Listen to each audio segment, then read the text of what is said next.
Today's episode of the Natural Habitat Podcast is brought to you by Meister High End. Spooky. Meister High End, you know what they're doing. They're out there elevating cannabis culture. Taking that shit to the next level. You remember going over to like a family member's house or watching a movie with some sort of exalted boss figure, and they have some sort of fancy whiskey set with glasses and a crystal bottle, or some sort of fancy cigar case with a nice cigar cutter and lighter on their desk. A humidor. Okay, well, take all that stuff and apply it to cannabis. These are the kind of products that you get at Meister High End. So go to getmeister.com today and use the code NHP. Save yourself 10%. Today, we're going to be going down a rabbit hole. We're going to be talking about some of the stranger things in life. I know right now it seems like it's going to be a Stranger Things episode, but it's not. That was very funny. It was. I try. But we are here living it up, Hollywood nights, and shit's about to get weird. So let's do it. All day. The Natural Habitat Podcast. Dad jokes. You diss my dad jokes. The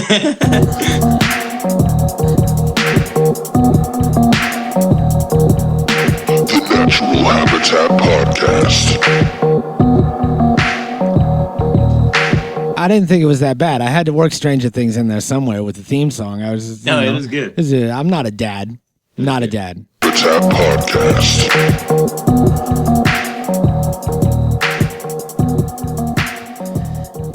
Yo, hello everybody. Welcome to the Natural Habitat Podcast, the place to be, Hollywood Nights. My name is Mikey Booyah. My name is Dr. Michio, not you. And today we actually already had an episode that we had recorded a couple days ago. We are recording this this is like a time doesn't exist kind of situation, because the episode for Tuesday, which is what you're listening to right now, drops at midnight, 12:01 Pacific Standard Time, Tuesday morning. And we are currently recording this at 12:30 in the morning, Tuesday morning. This is a late Hollywood night. Somehow we are recording this after it has been released. If you look right now, and it is 12:05, you'll see that this episode is up and released. How did that happen? I have no idea. But we had something already recorded. The shadow does know. We already had something recorded. It was a great episode. Probably the best episode we ever did. Do you remember that, Joey? I think so. This episode that we did the other day, and it was golden. There were so many great moments. I think it was a TV Tuesday on Stranger Things. Yeah, I think I cried at one point, and then you played a lot of air piano. That was the thing that happened, and we came in here today to do some final editing and some ads for it, and we got to talking with Brant and Grant, our new executives. Yep. We went down this crazy rabbit hole of a discussion that was kind of all based around simulation theory. So it turns out these guys are heavy on the simulation theory. They both wear ties that have circuit boards on them. That has some sort of significance, I guess. I haven't really put it together yet, but we were talking about a lot of shit, and we decided that, time doesn't matter. None of this could be real, so why not go in here and talk about it? You know what I mean? See, I think that we're super into conspiracy theories, not because that we wholeheartedly believe them, because we don't. Most of them are completely outlandish and wild bullshit. But it makes you think, you know what I'm saying? It makes you look at things from other perspectives. It makes you like challenge the status quo. It makes you like go against the grain a little bit and like kind of take faith out of what you've been told and put it into figuring out for yourself, and that's what's perfect about these type of rabbit holes, like the simulation theory and other things like it. I think it's going to be a perfect example. Yeah, and for people out here that aren't familiar with the simulation theory, haven't heard about it, or maybe just kind of know the reference but don't really know about it, What it is pretty much that we are in some sort. If you've seen The Matrix, you know what the simulation theory is. That's pretty much in a nutshell simulation theory. We're in some sort of computer program or something beyond that point, and this is all a simulation that is occurring in the future. Because if you look at how things looked in the beginning of video games, we talk about video games a lot. Look at Super Mario. And look at, what's his face from Assassin's Creed. I forget the guy's name. Whatever the fuck his name is, the main character. You take these two characters just between this gap that they were made, 30, 40 years? Just the difference between the two and how similar Assassin's Creed looks to real life and to a real person. And if you take that, add another 100 years... you can imagine how lifelike this shit can actually get. And if it could get to the point to where you can't tell the difference between real life and reality, then there's no saying that we're already in that. Yeah, exactly. So it's like look at CGI, some CGI movies get it pretty close. And if you think that's close, just wait until you see what's coming, and the technology that's out now between augmented reality and virtual reality and all these things, we're on the verge of a singularity with it already. People just don't realize it. So put yourself in a scenario and just imagine that you were to play a virtual reality game. Somebody was going to ask you to come try this new technology, this new game, but there's no goggles. There's no anything. You plug into this motherfucker, and all of a sudden, everything's through your own eyes. Yeah. You just see everything different, and you can't discern anymore or decipher what is the difference. You can't tell what is actual reality and what is virtual reality. And then when it comes to that point, then it's like you said, it's too late to wonder which one was real, because it was never real. You know what I mean? Once you catch up to the original thing, there's no way to tell the difference anymore. And it makes perfect sense to me. Yeah. And when you think about all the things that a lot of these people have said about how they're finding coding in math and all this stuff, and we'll catch up with all that later. But yeah, that was something that I heard about. This might be what you're referencing, is that in the equation that we use to explain the expansion of our universe and how our universe is made up of all these different gases and everything, this equation, within that huge equation is a smaller equation, and it's every single number in the exact same sequence for running a web browser. Right. So I think that people's general problem with this is they can't accept the fact of them not being able to tell the difference between what's real and what isn't. Yeah. Everybody thinks that this feels real. I pinch myself, I can feel that. Everything is tangible within this amount of space and within this physical realm inside your mind. You think is a physical realm, whatever that we're trapped in. You know what I'm saying? Everything is finite. You think it has definition. It's like a physical form, but really it's 99% nothing. Yeah. You know what I'm saying? So it's when you start to think about it more, and then it starts to make sense, but until you have a way to look at it different than feeling and touching, and then it's hard to let go of that. It's hard to not grasp. You just don't allow yourself to think that way. And so what I'm trying to show everybody today is a way to connect it all and look at it through the same perspective. There's so many things that people believe, religions, blah, blah, blah, whatever. There's a million things that people believe. And I'm going to connect a lot of them to one thing.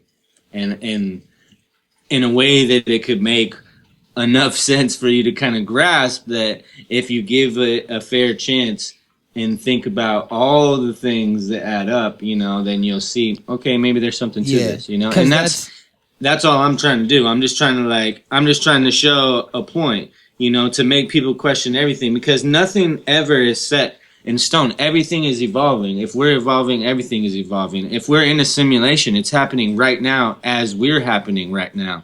So there's no way to get past that. There's a wall there that we'll never break through because we're fucking, we're incapable of getting out of the programming. So it's like, I don't know. You'll see. Yeah, and I'll be able to. I think like you're saying about how people have a hard time changing their outlook on it, and it's because, it's a lot more difficult than, this isn't real. This is fake. Yeah. You know what I mean? Like this isn't really happening, because it is happening, but it's happening because of all these different other things that are being, put to use. And it's also been like, I can't really think of the right word for it, but like Hollywoodized. Like it's because of the Matrix. And it seems like every time that something serious or something crazy happens in the world, they'll make a movie about it that will be a huge blockbuster hit, and then it makes it to where it's not real. So where you're seeing it on a screen, there's somebody that is an actor is there dealing with it, and you're like, oh, this is like a fucking Hollywood problem. This isn't a real life thing. Yeah, so based on what you identify with is how you're going to perceive it. Yeah, exactly. And so like whatever, if you're religious, you're going to perceive it as God. If you're a scientist, you're going to perceive it as math or coding or something like that, If you believe in ancient astronaut theory, you're going to say it's fucking aliens. If you believe in aliens, if you believe in time travel, you're going to say it's time travel. If you believe in, you know what I'm saying? Like, if you believe in all these things, but I'm going to show you that it's all the same. Yeah, because I think that the biggest part of this great journey of life is breaking these molds and these beliefs that you're given as a child, that you're born into, that you kind of get as you're, younger and less experienced, and then you learn things. And I think that what I try to do is learn shit, and I'm not stuck on anything. I try not to stick myself to any sort of idea. I'm constantly open to things, and I think that that's what is like most important in life, is gaining knowledge and moving and evolving and changing and, changing your standpoint. If you believe in the same thing your whole life, then you're fucking stubborn and you only just lived in this one area of life. Yeah, in a bubble. Yeah, so, there's a lot of people that are listening to this and being like, okay, so these guys are obviously high and they think that what else is new? They think everything's fake. But we're going to fucking learn you something about it. So you want to play this first video? Yeah, I mean, okay, keep in mind, all this shit is facts. None of this shit that I'm playing, none of these things that I have are theories. Yeah, this isn't like some fucking guy in his fucking mom's basement talking into his webcam. This is from Ted's YouTube, from the TED Talk YouTube channel. Yeah, This particular video. Yeah, and every one that I pulled up is all based off of fact. None of it is like, hypotheticals. It's all like, it's all based on some real shit. So we're gonna go on a journey together. So this is showing the incorporation of math, and what is this? The Fibonacci numbers. Mm-hmm. All right, well, lay it on us, Arthur Benjamin. So why do we learn mathematics? Essentially for three reasons: calculation, application, and last, and unfortunately least in terms of the time we give it, inspiration. Mathematics is the science of patterns, and we study it to learn how to think logically, critically, and creatively. But too much of the mathematics that we learn in school is not effectively motivated. And when our students ask, why are we learning this? And they often hear that they'll need it in an upcoming math class or on a future test. But wouldn't it be great if every once in a while we did mathematics simply because it was fun or beautiful or because it excited the mind? Now, I know many people have not had the opportunity to see how this can happen, so let me give you a quick example with my favorite collection of numbers, the Fibonacci numbers. Yeah, I already have Fibonacci fans here. That's great. Now, these numbers can be appreciated in many different ways. From the standpoint of calculation, they're as easy to understand as 1 plus 1, which is 2. Then 1 plus 2 is 3, 2 plus 3 is 5, 3 plus 5 is 8, and so on. Indeed, the person we call Fibonacci was actually named Leonardo of Pisa, and these numbers appear in his book, Liber Abaci, which taught the Western world the methods of arithmetic that we use today. In terms of applications, Fibonacci numbers appear in nature surprisingly often. The number of petals on a flower is typically a Fibonacci number, or the number of spirals on a sunflower or a pineapple tends to be a Fibonacci number as well. In fact, there are many more applications of Fibonacci numbers, but what I find most inspirational about them are the beautiful number patterns they display. Let me show you one of my favorites. Suppose you like to square numbers, and frankly, who doesn't? Let's look at the squares of the first few Fibonacci numbers, okay? So 1 squared is 1, 2 squared is 4, 3 squared is 9, 5 squared is 25, and so on. All right, now, it's no surprise that when you add consecutive Fibonacci numbers, you get the next Fibonacci number, right? That's how they're created. But you wouldn't expect anything special to happen when you add the squares together. But check this out. 1 plus 1 gives us 2, and 1 plus 4 gives us 5.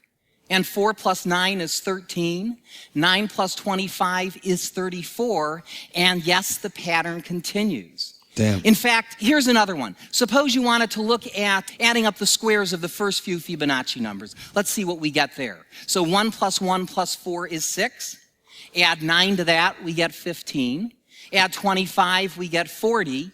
Add 64, we get 104. Now look at those numbers. Those are not Fibonacci numbers, but if you look at them closely, you'll see the Fibonacci numbers buried inside of them.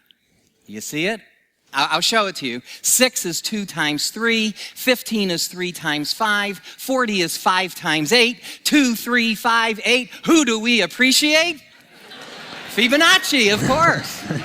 Now, as much fun as it is to discover these patterns, it's even more satisfying to understand why they are true. Let's look at that last equation. Why should the squares of 1, 1, 2, 3, 5, and 8 add up to 8 times 13? I'll show you by drawing a simple picture. All right, we'll start with a 1 by 1 square, and next to that put another 1 by 1 square. Together they form a 1 by 2 rectangle. Beneath that, I'll put a 2 by 2 square, and next to that, a 3 by 3 square. Beneath that, a 5 by 5 square, and then an 8 by 8 square, creating one giant rectangle, right? Now let me ask you a simple question. What is the area of the rectangle? Well, on the one hand, it's the sum of the areas of the squares inside it, right? Just as we created it. It's 1 squared plus 1 squared plus 2 squared plus 3 squared plus 5 squared plus 8 squared, right? That's the area. On the other hand, because it's a rectangle, the area is equal to its height times its base. And the height is clearly 8, and the base is 5 plus 8, which is the next Fibonacci number, 13, right? So the area is also 8 times 13. Since we've correctly calculated the area 2 different ways, they have to be the same number. And that's why the squares of 1, 1, 2, 3, 5, and 8 add up to 8 times 13. Now, if we continue this process, we'll generate rectangles of the form 13 by 21, 21 by 34, and so on. Now, check this out. If you divide 13 by 8, you get 1.625. And if you divide the larger number by the smaller number, then these ratios get closer and closer to about 1.618, known to many people as the golden ratio, a number which has fascinated mathematicians, scientists, and artists for centuries. Now, I show all this to you because, like so much of mathematics, there's a beautiful side to it that I fear does not get enough attention in our schools. We spend lots of time learning about calculation, but let's not forget about application, including perhaps the most important application of all, learning how to think. If I could summarize this in one sentence, it would be this. Mathematics is not just solving for X, it's also figuring out why. Thank you very much. It's dope. Yeah. So That's crazy. okay, so that the Fibonacci sequence is in everything in life. Yeah. Okay, you know, like it's like he said how those numbers go, numbers inside of numbers, inside of numbers, inside of numbers, inside of numbers, right? It's like a spiral that goes downwards to infinity. Uh-huh. You know? And every single thing in life is built from that exact sequence. So everything is like, let's say like a storm, the shape of a storm is a spiral. The shape of the universe. If you cut open a fucking head of cabbage. The shape of a like a whirlpool in a river. Yeah, the fucking spiral on the cowlick on the back of your fucking head. Everything, a shell, a fucking snail, a fucking, you know, everything has this. Like those flowers, the fucking sunflower, the other type of flower, you know, like every single thing that's geometrical pattern has a shit because everything is made of math and numbers. Yeah. Everything is, it's like a everything code. is finite. It could all be understood through the numbers, right? So the Fibonacci sequence itself kind of like resembles a multiverse theory, right? Yeah. So if you believe in the multiverse, it just happens. It just keeps happening because it goes forever. So I actually heard this cool multiverse theory recently that was talking about like say if you take like a pair of pantyhose and you pull it and stretch it slowly and you imagine that is the universe expanding. Well, eventually as you pull it, there will be like smaller expansions that happen within it. Like little pieces of it will break and then there'll be smaller expansions that happen. And this guy was talking on Neil deGrasse Tyson's podcast about like the multiverse theory, and he said that a lot of people see it as, you know, sectioned off bubble kind of multiverse thing, and the way that he sees it is like that pantyhose stretching. Yeah, like one within another one, within another one, within another one. Like yeah, exactly. It just and keeps going and keeps going. And we're inside one of these little expansions. And no matter how far we go, we can never break that expansion because it's expanding faster than the speed of light. Yeah, never. So we'll never make it to the next universe.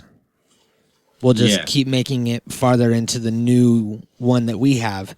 But yeah, it's weird that everything has this code. It's like a computer code. Like everything's written in. Everything has a base code. For anybody that knows anything about old school HTML or anything like coding or making websites or anything like that, there's like a base code and certain things that everything has. All right, let's go to the next one for all the Jeebus believers. Oh shit. Everybody who believes in God can appreciate the next one. All right, here it is. This one is called, Is God a Mathematician? We're going to find out, and I'm going to get high. Me too. Some people ask the question of what good is math? What is the relationship between math and physics? Well, sometimes math leads, sometimes physics leads, sometimes they come together because, of course, there's a use for the mathematics. For example, in the 1600s, Isaac Newton asked a simple question. If an apple falls, then does the moon also fall? That is perhaps one of the greatest questions ever asked by a member of Homo sapiens since the 6 million years since we parted ways with the apes. If an apple falls, does the moon also fall? Isaac Newton said yes. The moon falls because of the inverse square law, so does an apple. He had a unified theory of the heavens, but he didn't have the mathematics to solve the falling moon problem. So what did he do? He invented calculus. So calculus is a direct consequence of solving the falling moon problem. In fact, when you learn calculus for the first time, what is the first thing you do? The first thing you do with calculus is you calculate the motion of falling bodies. which is exactly how Newton calculated the falling moon, which opened up celestial mechanics. So here's a situation where math and physics were almost co-joined like Siamese twins, born together for a very practical. Real quick, it's crazy how many times in history people that had nothing compared to what we have now have just Nailed it. just thought differently, and they were like, what if this is happening, and fucking nailed it, and everything's based off of that now, off of something that they figured out without any computers, any satellites, any fucking telescopes, nothing, none of that shit. Could it possibly be by design? I don't know. I think we might find out. Question, how do you calculate the motion of celestial bodies? Then here comes Einstein asking a different question, and that is, what is the nature and origin of gravity? Einstein said that gravity is nothing but the byproduct of curved space. So why am I sitting in this chair? A normal person would say, I'm sitting in this chair because gravity pulls me to the ground. But Einstein said, no. There's no such thing as gravitational pull. The Earth has curved the space over my head and around my body. So space is pushing me into my chair. So to summarize Einstein's theory, gravity does not pull. Space pushes. But you see, the pushing of the fabric of space and time requires differential calculus. That is the language of curved surfaces, differential calculus, which you learned in fourth-year calculus. So again, here's a situation where math and physics were very closely combined, but this time math came first. The theory of curved surfaces came first. Einstein took that theory of curved surfaces and then imported it into physics. Now we have string theory. It turns out that 100 years ago, math and physics parted ways. In fact, when Einstein proposed special relativity in 1905, that was also around the time of the birth of topology, the topology of hyperdimensional objects, spheres in 10, 11, 12, 26, whatever dimension you want. So physics and mathematics parted ways. Math went into hyperspace. And mathematicians said to themselves, aha, finally, we have found an area of mathematics that has no physical application whatsoever. Mathematicians pride themselves as being useless. They love being useless. It's a badge of courage being useless. And they said the most useless thing of all is a theory of differential topology in higher dimensions. Well, physics plodded along for many decades. We worked out atomic bombs, we worked out stars, we worked out laser beams. But recently, we discovered string theory. And string theory exists in 10 and 11-dimensional hyperspace. Not only that, but these dimensions are super. They're supersymmetric. A new kind of numbers that mathematicians never talked about evolved within string theory. That's why we call it superstring theory. Well, the mathematicians were floored. They were shocked. Because all of a sudden, out of physics came new mathematics, super numbers, super topology, super differential geometry. All of a sudden, we had supersymmetric theories coming out of physics that then revolutionized mathematics. And so the goal of physics, we believe, is to find an equation, perhaps no more than 1 inch long, which will allow us to unify all the forces of nature and allow us to read the mind of God. And what is the key to that 1 inch equation? Supersymmetry. A symmetry that comes out of physics, not mathematics, and has shocked the world of mathematics. But you see, all this is pure mathematics. And so the final resolution could be that God is a mathematician. And when you read the mind of God, we actually have a candidate for the mind of God. The mind of God, we believe, is cosmic music, the music of strings resonating through 11-dimensional hyperspace. That is the mind of God. Damn. Okay, hold on. Damn, I'm too fucking high for this, man. Okay, now listen. He just said a couple of crazy things. Yeah, he did. And if people out there aren't exactly following this, that's fine, because there's parts that I'm not following either. So, Yeah. you know, we don't claim to be some sort of calculus geniuses. I didn't even take first year calculus, let alone fourth year. So he said, is God a mathematician? Mm-hmm. Or is it programmed in a simulation? That is a 50-50 question, right? Yep. Second thing he said is we think that it is sound frequencies vibrating, string theories out in the universe, okay? That's a trick. Everything, if you go back and look, one day they're going to be able to prove that the pyramids and all that shit was all built through sound resonance and all these things. You know, it's all going to come out eventually that that's how they did it, because that's the only explanation you can do it. That's the only way you can make things levitate. It's the only way you can lift things without lifting it. You know what I'm saying? It's literally the only way. So eventually the shit will be proven to be true, and then that will help expose more. Okay, now and what else? Wait, before you move on about the sound, they just they have this new method of of treating kidney stones with sound. Did you hear about it? Yeah, it breaks it apart. Yeah, with fucking speakers and fucking breaks it apart. So we're just now learning to utilize that shit for different purposes. You could use different frequencies and put salt on a flat surface, and the different frequencies will make them change into different geometric patterns. Yeah, that's a trick. And that's only like, it also makes things levitate. It does a million things. You can look it all up. It's all up video on YouTube everywhere. You know, like scientists do this shit on video all the time. It's like all this shit's proven. So everything is a thing within a thing. We're going to get back to that in a second. But we got one more thing for you religious fanatics, coming from one of you religious fanatics. My name is Cherry Cross. You know what I like? Galaxies. You know what a galaxy looks like? A hurricane. You know what a hurricane looks like? A seashell. You know what a seashell looks like? Your ear. Did you know that you resemble a galaxy? 1.618 is known as the golden ratio, the mathematical value that is found throughout the universe that seems to hint towards a common factor between everything. The fingerprint of God. You know what a fingerprint looks like? The top of your head, inside of a head of cabbage. It seems that both your head and the head of cabbage were designed, perfectly, mathematically designed. But that would imply a designer. Is there a God? Well, the atoms in your body are traceable to exploded stars in the sky. So physicist Dr. Neil deGrasse Tyson said that not only are you in the universe, but the universe is in you. You are literally stardust.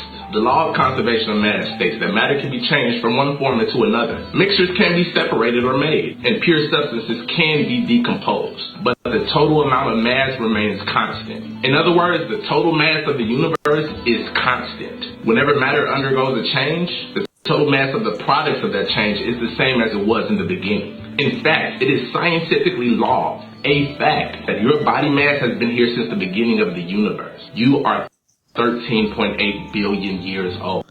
Okay, trip out on that. That's fucking crazy. Real shit. And I was listening to shit about how like atoms act differently. Like the whole like quantum mechanics and like the light slit experiment, like the 2-slit experiment. I think that we might have talked about it before. Maybe you and me just watched it. But they found out that, you know, electrons act different when they're being observed. And, you know, there's a slight difference between oxygen and H2O.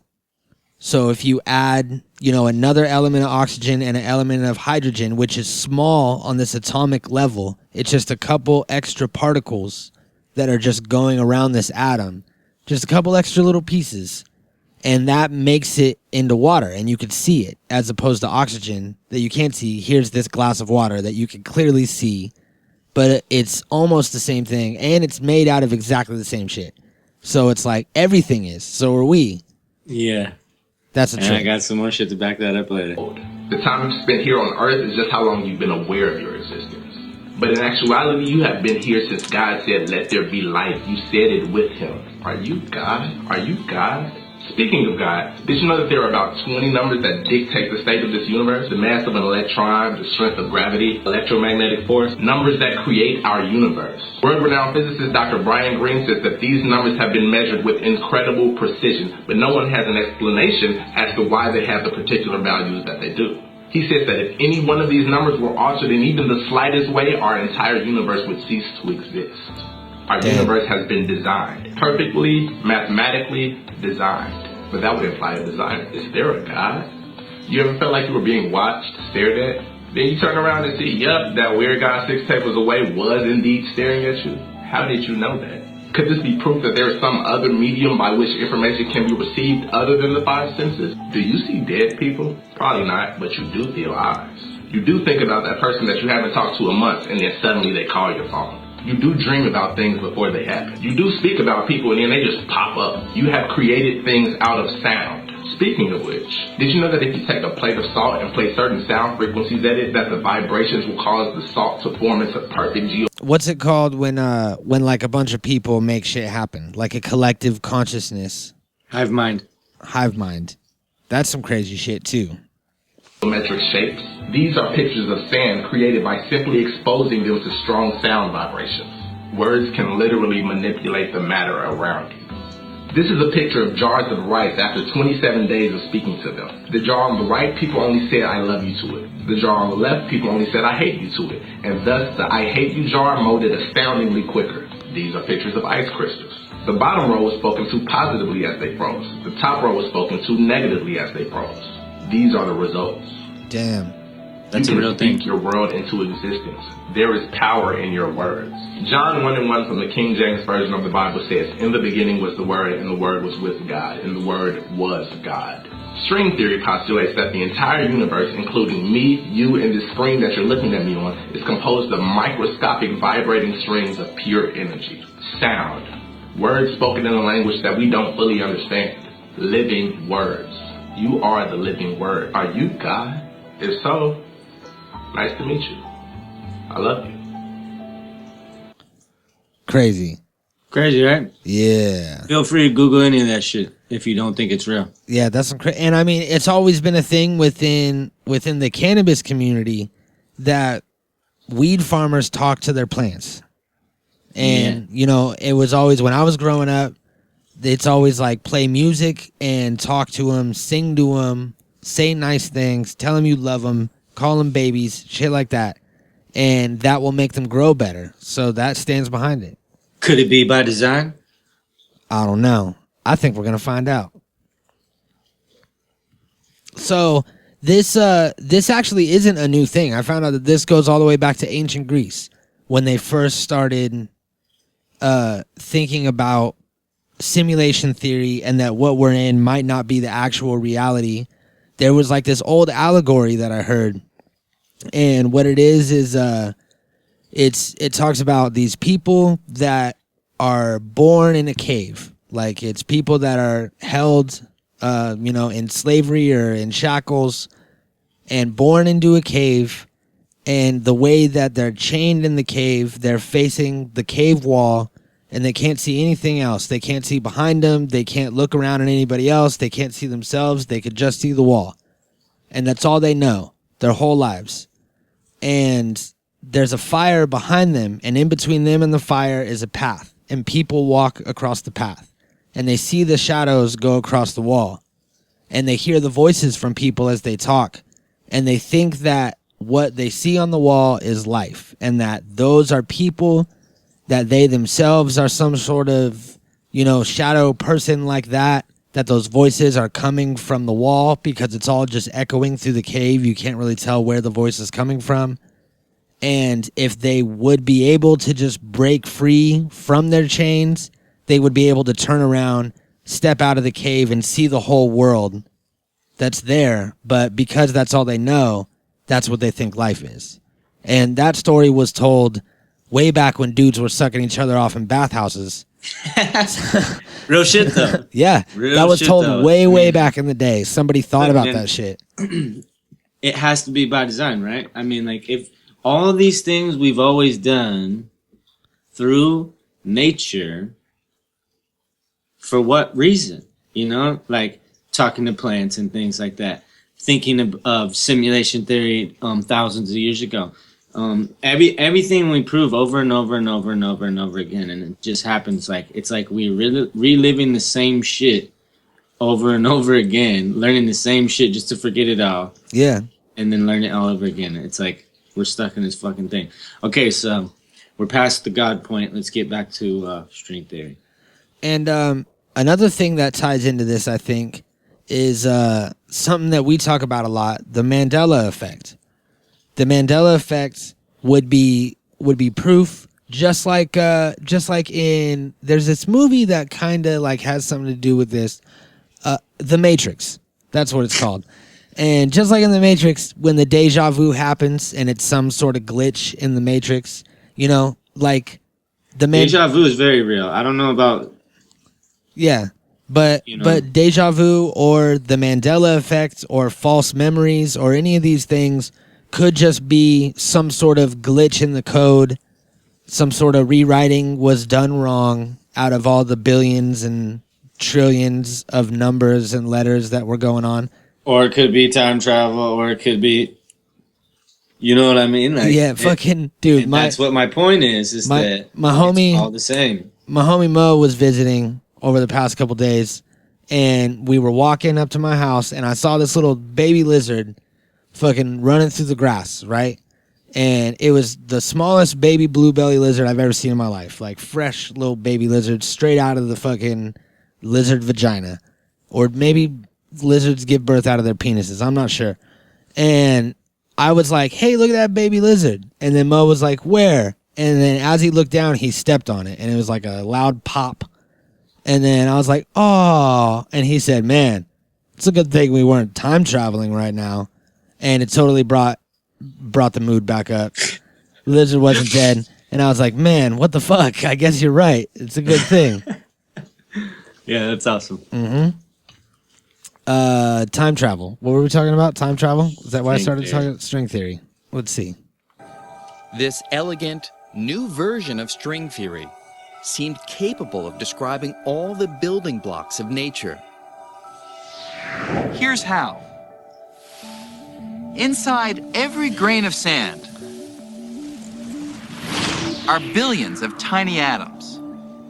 Every atom is made of smaller bits of matter, electrons orbiting a nucleus made of protons and neutrons, which are made of even smaller bits of matter called quarks.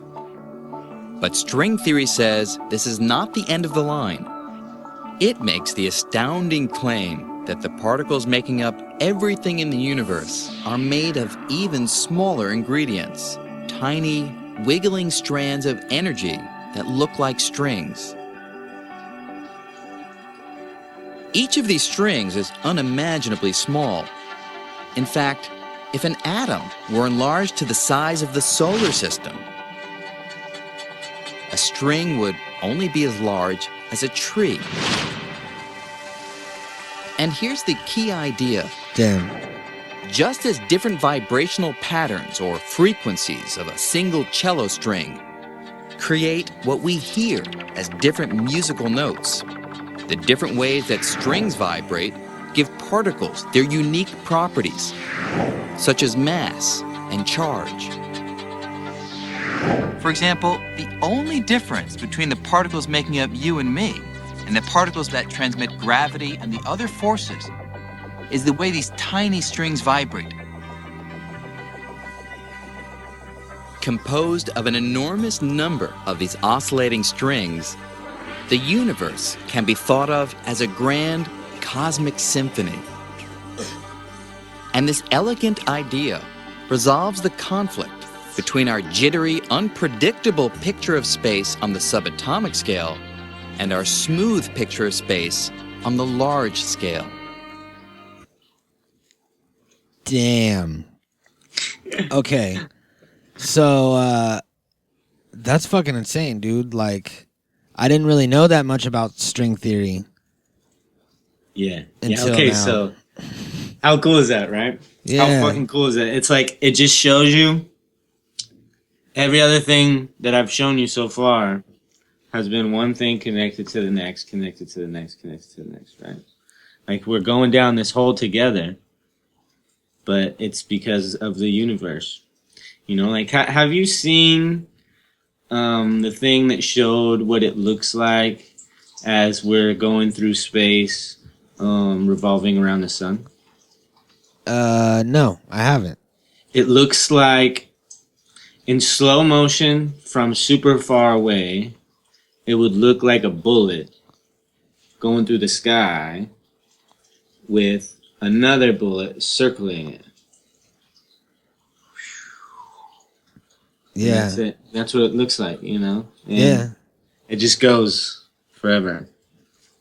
And it's kind of like the sequence just go forever. Fibonacci sequence just goes forever, down a spiral, down a path, just like our universe. Just like the Big Bang. Yeah. Just like everything. Man, that's insane. All right, let's keep it going. All right. To what extent is water capable of picking up information? What does it perceive? And how does it remember it over time? The Aerospace Institute in Stuttgart has discovered a relatively simple way of making the structure of a drop of water visible. The researchers have had their efforts rewarded by insights into a very beautiful world. Each drop has a face of its own, unmistakable and unique. What's going on with this video? Why are the individual drops so different from one another? We got a lot of people to come to a lecture hall here at the Institute, gave them all the same water, had them make drops at exactly the same time, collected all the drops, and then discovered that each individual produced different images from the same water. And here you can see the results. Here on the right you can see that the images of the individual students are different, but those made by a given student are all quite similar. This is the work of the first experimenter, this one here from the second, this from the third, and this from the fourth. Individually, they can quite easily be reproduced, but you would never have thought that they were all from the same water, because when you compare the images from the different people, you see some big differences. Then we undertook experiments to find out whether things changed when we put something into the water. A real flower was placed in the water. A while later, we took a drop of water, and here you can see one of the pictures. And you can see it in this picture.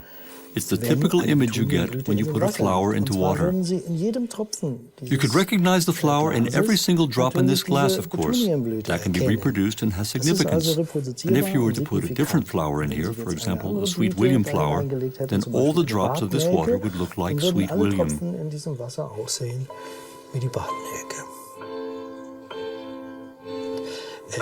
The statement that water has a memory practically changes our whole way of looking at the world, of course. Let's travel down the Rhine in the figurative sense. The water is flowing down the Rhine, picking up information everywhere it goes. So the water has more information at the mouth of the Rhine than it had at the source. And the Dutch, living at the mouth, when they drink that water, they're also drinking all that information. Thus, the world's oceans would no longer be something that separates us, but instead a giant storehouse of information, and the rain would perhaps be a data medium carrying information to the world. What? World's biggest computer. That's fucking insane, dude. Right? And recently... They just put, like, something on water, right? Yeah, recently it was scientists in the lab were storing information, and they said that they could store 700 terabytes of information in just like a couple of drops of water. And they were like, yeah, exactly. They were storing the DNA. It could store a terabyte in a tablespoon of water. Yeah. 700 terabytes into a single what? Yeah. Gram. To a single gram of water. Yeah, and you know, one terabyte can fit like 1 million songs. Yeah. So 700 terabytes. 700 million songs. A song takes up so much amount of data, like a fucking however many gigabytes or whatever. you know, and then if you think about how much things you can store in that amount of gigabytes, is a lot of ones and zeros. It's a lot of information. So like, it's fucking nuts that the ocean could be the biggest computer ever. It could have all the universe's information in it. Anything since it's ever existed, it's been holding information. Yeah, and it's like, and it's totally possible and makes sense now that I mean, obviously they just proved that water has memory and can remember this shit, everything that it comes in contact with. And now that they can actually store shit on water, there was a Metalocalypse episode about that where they put their album on water and they were like, oh yeah, and they like had a little fucking like a little thermos of water and they pressed a button on it and it played like some guitar solo. And he was like, I'm getting all my albums converted to water. And now that's a real thing. So think about this, how we run simulations today to predict things. We run simulations on the past to predict things in the future. You know, to think about like how things are going to turn out over like a set parameter or whatever. We run simulations now about like what humans are going to look like in the future. We run simulations on all kinds of crazy shit. So it's not out of the realm of possibilities. So here's this. Here's my theory that's straight out of my head right now as I'm high. So what if there's some sort of this like music and the string theory that's in the universe, and what it is it found this planet that is a certain distance away from a sun to where it can hold life, and it wants to have this as, because I'm sure that you can create some sort of life force and have that mine information and learn things for you.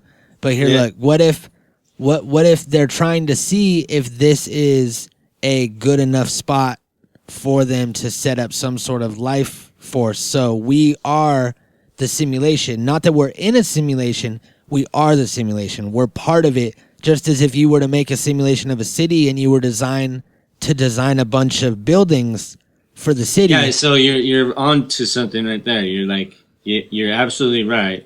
Yeah, like we're not even real. We're just designed so good that we think we're real. Yeah, so like there's no way to tell. That's my point. If we were a simulation, there's no way to ever know the difference because you can't break through the barrier. You would never be able to figure it out. Yeah. If you run a simulation, that simulation is going to run itself until it ends. Yeah.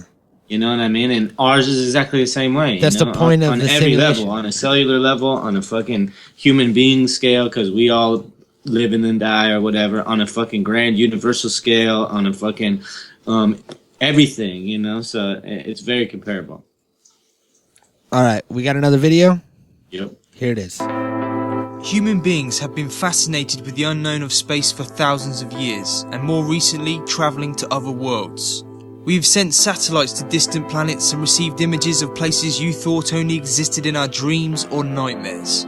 NASA, along with other agencies, are working around the clock to get us to Mars, to send humans to a new planet, the kind of stuff you see in science fiction movies. But mankind plans to not only land on, but in the end settle on and terraform Mars, while exploiting both of its moons. Once we have conquered Mars and we are happily settled on the red planet, hopefully our technology has advanced to the point where we can travel light years. Then mankind will venture into the darkness of the universe, away from the comfort of our own solar system. Obviously our technology will have to be largely advanced, as we all need a supply of oxygen, heat, water and food to survive in space indefinitely. And with interstellar travel, we will need lots of it. But let's assume that the human race has worked out all of these problems, and built a ship capable of things like artificial gravity to help prevent bone loss, and discovered a propulsion engine that can get us to light speed, etc. How would interstellar travel change the human body? Would we start to evolve into a different state to those on Earth? Well, on Earth humans have been evolving for millions of years. Our early ancestors led the way in human evolution, and interstellar travelling could lead us to a new direction of evolution, a direction of space humans. Multi-generational ships would provide new conditions like breathing gas compositions, pressures, gravity and radiation environments, along with other things that could act in early stages of embryo and fetus development. This will be natural selection of new selective agents on the human body. The types of new characteristics that could evolve would be very hard to predict, because mutation is ultimately random, and mutation is the origin of new characteristics. It's not entirely possible to say precisely what will happen. However, we do know that the human body does change under different conditions. Some people have migrated to higher elevations where they are under somewhat less pressure. Their biology has changed to account for that, or to make it possible for them to live there. High altitude adaptation in humans is an instance of evolutionary modification in human populations. Studies have shown that their blood oxygen levels are different than, say, a low altitude person's. They also have deeper chests that allow better breathing. This special adaptation is now recognised as one of the finest examples of natural selection in action, and has become the fastest case of human evolution in scientific record, as it is estimated to have occurred in less than 3,000 years. So if these changes have happened to people living on Earth, but just in different conditions, then the chances of the human body adapting to an off-Earth condition is very high. But evolution takes time, a lot of time. And if our technology is as advanced at this point to take us to new systems, then maybe we will control our own evolution. Maybe we will genetically adapt our bodies to be more sufficient in deep space conditions. Ideas such as eliminating our lungs so that we don't need oxygen, or maybe getting rid of parts of our digestive system so that we don't need food. In the future, there may be ways of energizing our bodies fully by using nanobots, and some other ideas are to develop an advanced inner ear that could prevent motion sickness or genes for bone regeneration. Other suggestions are that we need to be smaller in stature, utilize our energy better, and even lose our hair. All of this may sound a little far-fetched, and predicting what will happen is practically impossible. We might become 8-armed jelly humans for all we know. But the fact of the matter is, we will have to change in some way or form to survive long-distance space travel, potentially becoming a new race of human beings. Totally makes sense. Who's to say we haven't already? Right? Who's to say that that's fucking isn't what time travel or aliens are what we know now? Let's say I've seen simulations ran where they like seen what it would be like, how we would evolve for like space travel, like long space travel, and like the ways that our bodies would change over time if we became a spacefaring like people. Yeah. And it ultimately said by like towards the end of the simulation that we would all look like little gray aliens. We would have big heads because most of our thing would be just brain power. We would eliminate the use for needing to speak or any of those type of things. We would have different ways of like feeding ourselves, so we would be like super small. We would have these giant heads with these big eyes and these fucking, and that's exactly what it said we would look like. And it's really trippy to me, yeah, that people are like saying they're being abducted and having these alien experiences and all these things that could be so similar to that. And then it also could be us from the future. Yeah. If you think about that way, then you have to think about that possibility. You have to think about, well, shit, maybe we're fucking evolved out there somewhere and we're coming back in time to fucking save us from some shit, or like switch some other shit up, or like maybe make us advance faster, for instance. Like the fact that we've grown more in the last 100 years than we have in the last 100 million, Yeah. And like, I don't know, it's like, it's crazy. All this shit makes sense. Yeah, all of it. It does. All of it sounds connected. All of it sounds the one and the same. It sounds like different variations of the same exact fucking thing over and over and over and over. And people like to say, well, if time travel exists, then why haven't time travelers visited us yet? But maybe they are gray aliens, are the time travelers, and all these people that are like, oh, I was visited in the night by aliens, I was abducted by aliens and taken to some place. That is all just people fucking checking shit out from the future that have already evolved, because human evolution is the thing. And maybe we're some experiments of aliens, or maybe we're not them. Maybe we're their simulation. Maybe we're fucking, because there's a lot of shit that's been said about how we've been bred with monkeys as like a fucking hybrid alien race, like a slave race to dig gold for fucking whoever's atmosphere. All this shit, right? All this that shit makes sense in a weird way too if you break it down and you like follow the whole thing, their whole theory or whatever. So it's like that could be a possibility too. That's what I'm saying. It's like we could be some aliens fucking science project. We could fucking be the aliens. Or we could be fucking time travelers. We could be fucking. Or the aliens could be part. God. The aliens could be part of the simulation too, and they're also fake, and they're just they're just thrown in. There's another fucking bubble right there. Somebody was like, "Hey, let's see what they do if we throw in some aliens, something that's not like them at all." Yeah, well, let's let the fucking super brain tell us. Yeah, we hear a lot about aliens and their advanced brains, but I bet you ain't never heard none about it. Yeah. I love to watch science fiction movies, but I cringe. I cringe whenever I see a depiction of the aliens. First of all, the aliens speak perfect English. Not just British English, they speak perfect American English. And obviously, they're a human inside some kind of monkey suit. I mean, we have Hollywood special effects, right? So why can't we get better aliens? And then the aliens think just like us. They're territorial. They want to conquer. They want resources. They see humans as inferior. But you see, that's only a byproduct of our evolution. Look at other animals in the animal kingdom. Some animals are not territorial, okay? They don't have to conquer. We have other paradigms in the animal kingdom which are totally different from the way our brain is constructed. But when we look at aliens in the movies, we're basically projecting our own consciousness in aliens. Our fears, our desires are projected, and they are a mirror of who we are, not a mirror of who they really are. For example, if you take a look at a bat or a dog, the dog's brain is mainly interested in smells. It's swirling in a universe of smells, while a bat's brain mainly is concentrated on sonar, on detecting clicks and echoes. Same thing with the dolphin brain. Their consciousness is totally different from our consciousness because they see things differently than us because of their evolutionary history.